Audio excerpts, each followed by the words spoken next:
إن الحمد لله نحمده ونستعينه ونستغفره ونعوذ بالله من شرور أنفسنا ومن سيئات أعمالنا من يهده الله فلا مضل له ومن يضلل فلا هادي له وأشهد أن لا إله إلا الله وحده لا شريك له وأشهد أن محمدا عبده ورسوله يا أيها الذين آمنوا اتقوا الله حق تقاته ولا تموتن إلا وأنتم مسلمون يا أيها الناس اتقوا ربكم والذي خلقكم من نفس واحدة وخلق منها زوجها وبث منهما رجالا كثيرا والنساء واتقوا الله الذي تساءلون به والأرحام إن الله كان عليكم رقيبا يا أيها الذين آمنوا اتقوا الله وقولوا قولا سديدا يصلح لكم أعمالكم ويغفر لكم ذنوبكم ومن يطع الله ورسوله فقد فاز فوزا عظيما. ما بعد فإن أصدق الحديث كتاب الله وخير الهدي هدي محمد صلى الله عليه وسلم وشر الأمور محدثاتها وكل محدثة بدعة وكل بدعة ضلالة وكل ضلالة في النار. أيها المسلمون, indeed the book of Allah subhanahu wa ta'ala is a book of guidance and light, full of great blessing and benefit and mercy for those who believe in it and follow it and abide by its law and legislation. Allah subhanahu wa ta'ala, He clarified in His book, كِتَابٌ أَنزَلْنَاهُ إِلَيْكَ مُبَارَكٌ لِيَدَّبَّرُوا آيَاتِهِ وَلِيَتَذَكَّرَ أُولُو الْأَلْبَابِ, that it is a book referring to this noble Qur'an, أَنزَلْنَاهُ إِلَيْكَ, that we have revealed to you, O Muhammad sallallahu alayhi wa sallam, Mubarak, full of blessing, full of great blessing, لِيَدَّبَّرُوا آيَاتِهِ وَلِيَتَذَكَّرَ أُولُو الْأَلْبَابِ, in order for them to ponder and to reflect over its verses, in order for them to study and to strive to understand the intention behind that revelation, and to ponder and to reflect over that which was revealed in the Qur'an from the commandments and from the prohibitions. لِيَدَّبَّرُوا آيَاتِهِ, so they may ponder and reflect. So they may ponder and reflect and strive to understand its verses. وَلِيَتَذَكَّرَ أُولُو الْأَلْبَابِ, and in order for those of sound mind and understanding to take admonition, to take heed and to take admonition, meaning to reflect upon the verses of Allah and to understand them, and to strive to implement them in one's life and to abide by them, taking admonition and realizing that it is a book from the Lord of the worlds, a revelation full of guidance and light, and that it is direction in those who believe it and follow it. It will lead them to the mercy of Allah and to His pleasure. And those who turn away from it and do not apply it or do not abide by it, then it will be a means of destruction for them in this life and the hereafter. The Qur'an is a book of blessing, a book of guidance, a book of light for those who believe in it. For those who believe in it and strive to understand it and to apply it in their life. It has been reported authentically from Imam At-Tirmidhi, rahimahullah ta'ala, from the hadith of Abdullah bin Mas'ud, radiyallahu anhu, that the Prophet sallallahu alayhi wa sallam, he said, من قرأ حرفا من كتاب الله فله به حسنة والحسنة بعشر أمثالها, that whoever reads one letter sincerely, hoping for the reward of Allah Azza wa Jal, whoever reads one letter from the book of Allah, he will have by way of that a good deed, and every good deed is the like of 10 thereof. لا أقول ألف لام ميم حرف ولكن ألف حرف ولام حرف وميم حرف. The Prophet ﷺ further clarified the blessing of this book. I'm not saying that Alif Lam Mim is one letter, but rather Alif is a letter, and Lam is a letter, and Mim is a letter. Clarifying in this one verse, Alif Lam Mim, the one who recites it truthfully and sincerely for the sake of Allah, seeking the reward from Allah, he will have the likes of 30 good deeds with Allah subhanahu wa ta'ala. A great opportunity to learn the book of Allah, to learn its mode of recitation, and to learn how to recite it properly, and to recite it in the daytime and the nighttime, when one is coming and one is going, when one is moving through his daily affairs, and whenever one is alone by himself, especially in the last end of the nights, reciting the book of Allah, reciting it with hopes to understand it, and to benefit it, to take it as a light and to apply it in one's life. and to apply it in one's life. Likewise, it has been reported authentically from Abu Dawood and at-Tirmidhi from the hadith of Abdullah ibn Amr radiyallahu anhuma that the Prophet sallallahu alayhi wasallam, he said, يُقَالُ لِصَاحِبِ الْقُرْآنِ يُقَالُ لِصَاحِبِ الْقُرْآنِ يعني يوم القيامة, that it will be mentioned to the person of the Qur'an, the one who is truly a person of the Qur'an, it will be mentioned to him on the day of resurrection. Iqra or taqi, read and you will raise. Read and you will be lifted and you will be raised in ranks. وَرَتِّلْ كَمَا كُنْتَ تُرَتِّلُ فِي الدُّنْيَا, and recite in the beautiful mode and the beautiful manner that you used to recite in the worldly life. فَإِنَّ مَنْزِلَتَكَ عِنْدَ آخِرِ آيَةٍ تَقْرَأُهَا, because your status and rank and your level in the paradise will be at the last verse that you recite. Will be at the last verse that you recite. And likewise, it has been connected by Imam Muslim from the hadith of Abi Umama al-Bahili radiyallahu anhu that the Prophet sallallahu alayhi wa sallam, he said, اقرأوا القرآن اقرأوا القرآن فإنه يأتي يوم القيامة شفيعا لأصحابه. You must read the Qur'an, read and recite the Qur'an, because on the day of resurrection, it will come interceding on behalf of those who used to recite it. اقرأوا القرآن فإنه يأتي يوم القيامة شفيعا لأصحابه. And then the Prophet sallallahu alayhi wa sallam said, اقرأوا الزهراوين, read those two bright, shining and enlightened ones, Al-Baqarah wa Surah Ali Imran. Read those specifically, Al-Baqarah and the chapter of Ali Imran. The Prophet sallallahu alayhi wa sallam encouraged in many narrations to have concern and care for the recitation of the Book of Allah, studying it and learning its mode of recitation and reciting it in the daytime and the nighttime, reciting it in the prayer and outside of the prayer, reciting it whenever one is in his vehicle and whenever one is going to his occupation, reciting it whenever one is in his house, wherever he may be, having a great connection with the Book of Allah, reciting it and understanding it and hoping to be able to apply it and abide by it in one's life, hoping to understand the guidance, hoping to understand it, to benefit from the guidance, to take it as a light and a means to go straight and seek the pleasure of Allah subhanahu wa ta'ala. So many great benefits for those who recite the Book of Allah Azza wa Jal. But it's not intended to simply recite. Simple recitation is not intended and not a means to have a high status and rank in this life nor in the hereafter. Rather, a person, he must no doubt recite it. And this is the means to benefit from the Qur'an, to recite it and to hear its recitation, recite it properly, in a beautiful manner, in the manner that it was revealed, without any extremism in the recitation or going overboard or beyond the boundaries and making it sound like music. But to recite it properly, or to hear its recitation recited properly, is the means to benefit that would enter the heart.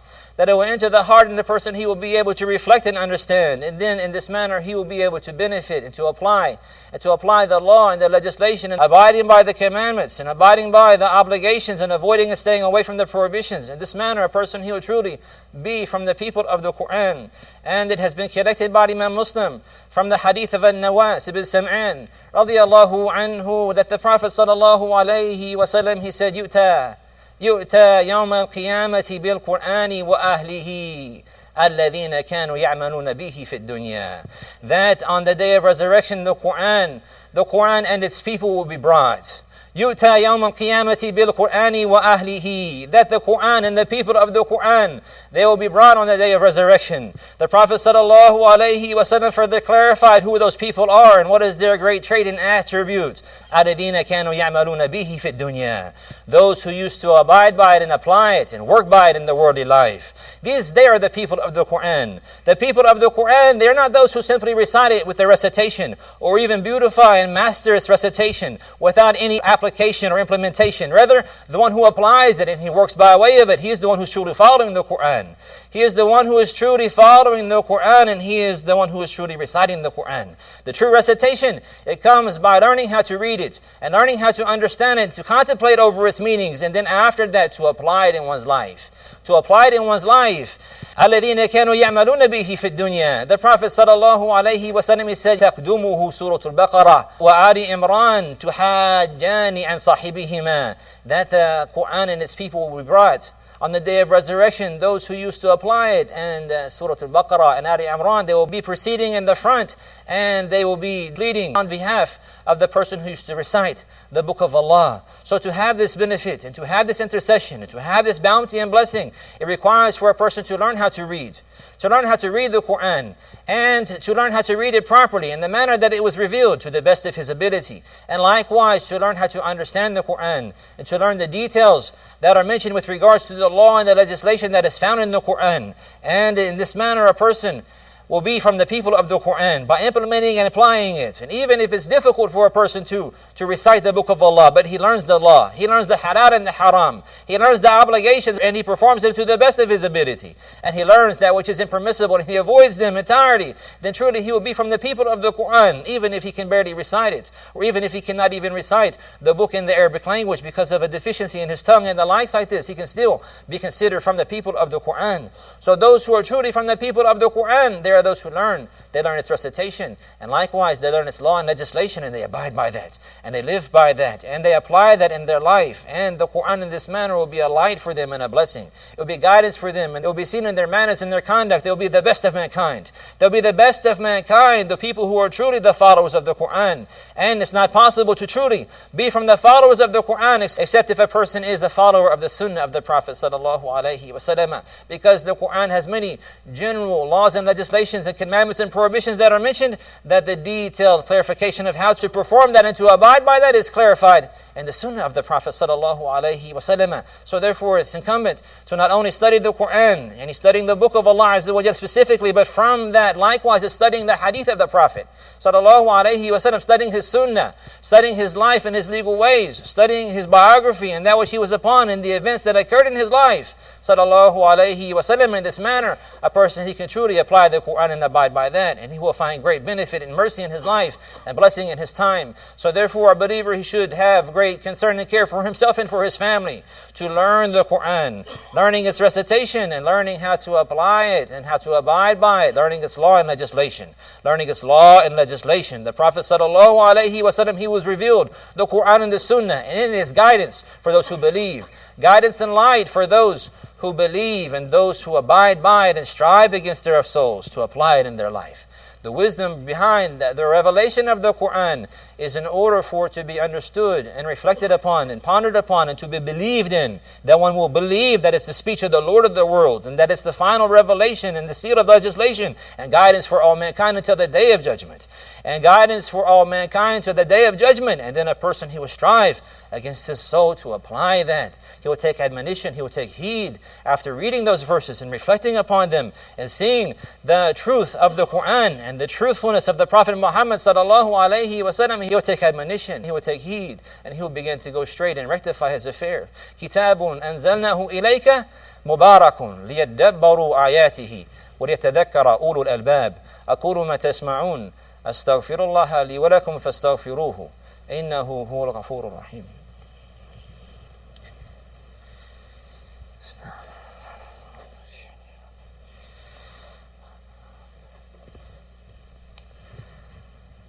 الحمد لله رب العالمين والصلاة والسلام على أشرف الأنبياء والمرسلين نبينا محمد وعلى آله وأصحابه أجمعين. أما بعد, the people, with regards to their recitation of Qur'an, there are two different categories. One of them is praiseworthy, and one of them is blessed, and one of them has great benefit in this life and the hereafter, and the other is blameworthy, and the other will be wretched, and the other will have great regret and remorse in the hereafter. And those who learn the Qur'an and recite it, and they strive to understand it and then implement that which they have found therein from Allah and legislation, then they are truly the people of the Qur'an. And they are those who have the blessing from the Qur'an. And they are those who will have the benefit of the Qur'an in this life and the hereafter. And the Qur'an will be a proof for them.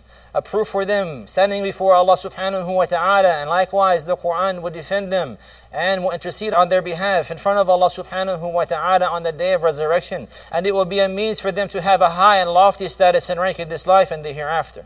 Those who learn the Qur'an, learning its mode of recitation, learning how to recite it properly, learning the principles of tajweed, and likewise learning the foundations of fundamentals with regards to the creed and the law and legislation that is found in there with regards to at-tawheed and worshiping Allah alone with no partners and dedicating all actions of worship to Allah alone with love and hope and servitude and reliance and trust, and likewise in obedience to Allah Azza wa Jal, fulfilling the pillars of faith and the pillars of Al-Islam, and fulfilling the obligations which are the rights of Allah Azza wa Jal, and likewise fulfilling the rights that Allah has given to the people from the obligations of Allah subhanahu wa ta'ala, and likewise avoiding the prohibitions and staying away from them entirely. In this manner, a person, he will be from the people of the Qur'an. It's not lip service. It's not by simply beautifying their recitation. Rather, it's by implementing that in application. This is the reality, and this is what is true. The one who applies it in his life, he's a person of the Qur'an. In this manner, he can benefit. As for the other category, they're blameworthy, and the Qur'an will be a proof against them, وَلِيَعْذُ بِاللَّهِ. The Qur'an will be a proof against them, وَلِيَعْذُ بِاللَّهِ. And they will have blame and they will have remorse in the hereafter. There are those who likewise, they recite the book of Allah, and possibly they master their recitation. They can recite many verses with one breath, and they can hold their breath for a long time, and recite and pronounce our letters properly in the most beautiful manner. But then whenever you look at them in their life, they oppose the Qur'an in creed. They oppose the Qur'an in deed. They oppose the Qur'an in speech. The Qur'an orders the people to call on Allah alone with no partners. You find them calling on others besides Allah, calling on the dead besides Allah, opposing the Qur'an in the greatest commandment that it has mentioned, to worship Allah alone with no partners. Likewise, the Qur'an has forbidden the people from taking interest in many types of business transactions that are haram, and they will memorize the Qur'an precisely and recite it, and then in reality they oppose it in their action, taking interest and taking contracts of riba, and taking money that is haram and suht and not allowed and not permissible. And likewise you will find them reciting the Qur'an and reading the commandments of the obligation of being kind to their parents, yet he will oppose it, and he will be rude and harsh with his parents, and he will not be kind to them, although he recites the verses properly and in the most beautiful manner. But in reality it's only a proof against him, وَلِيَعْذُ بِاللَّهِ. And likewise that it's not allowed to lie, and it's not allowed to cheat, or it's not allowed to deceive the people, or to be treacherous, and it's not allowed to backbite the people, or to belittle them. All of these are prohibitions that the Qur'an has clarified. Maybe a person, he will recite these verses and memorize them and know them by heart, but then he will oppose them in application. The Qur'an will not benefit him in this manner. Rather, the Qur'an is nothing but a proof against him. Just has been collected by Al-Imam Muslim from the hadith of Abi Malik al-Ashja'i radiyallahu anhu, that the Prophet sallallahu alayhi wa sallam said, Al-Qur'anu hujjatun laka aw alayk. Al-Qur'an hujjatun laka aw alayka. The Qur'an is a proof for you or against you. It's a proof for you if you believe in it. If you believe in everything that is found therein, and you have no doubts about that whatsoever. It's revelation from the Lord of the worlds, and it's the book of Allah and His speech, and it is not created, and it is guidance and light for all mankind. To believe in that with certainty, and then likewise to take it as a means of guidance and draw near to Allah by reciting that book and applying it in one's life, it will be a proof for a person. He'll put the Qur'an in front of him, and it will lead him to the paradise and the pleasure of Allah.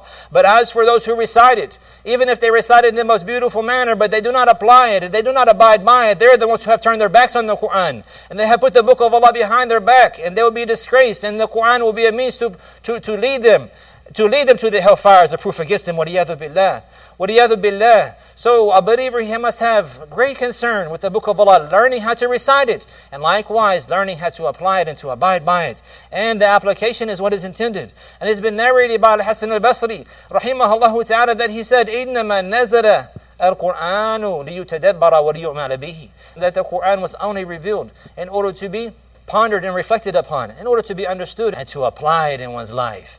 And to apply it in one's life. And likewise, it's been narrated by Imam Muslim from the hadith of Umar radiyallahu anhu that the Prophet, he said, sallallahu alayhi wa sallam, إِنَّ اللَّهَ يَرْفَعُ بِهَذَا الْكِتَابِ أَقْوَامًا وَيَضَعُ آخَرِينَ. That indeed, Allah subhanahu wa ta'ala, He will raise by way of this book people, but likewise He will lower others. So there are individuals, they are raised by the book of Allah. The Qur'an is a means for them to be raised in this life because of their sincere faith. They believe in it, and they strive to learn how to recite it and to implement it in their life, and they abide by it, and they honor those laws. They honor that legislation. The commandments have a great status in their life, and the prohibitions are something that is major in their heart, and therefore they honor the legislation and the law of Allah, and they strive to abide by that. And these people, they will be raised in this life, the best of mankind, and raised in the hereafter likewise. And as for those who do not believe in it, or they believe it and they recite it but they do not apply it, then it will be a means to lower them, وَلِيَعْذُ بِاللَّهِ. It will be a means to lower them, وَلِيَعْذُ بِاللَّهِ. So a believer, he has to have concern to learn how to recite, to learn how to read the Book of Allah in the manner that it was revealed in the Arabic language. In the Arabic language with the principles that the people of knowledge have clarified, but likewise learning how to apply it and learning how to abide by it. A man in his home, he should have care for this, for himself, first and foremost, and for his wife, and for his children and those under his care and guardianship, that they will learn the Qur'an.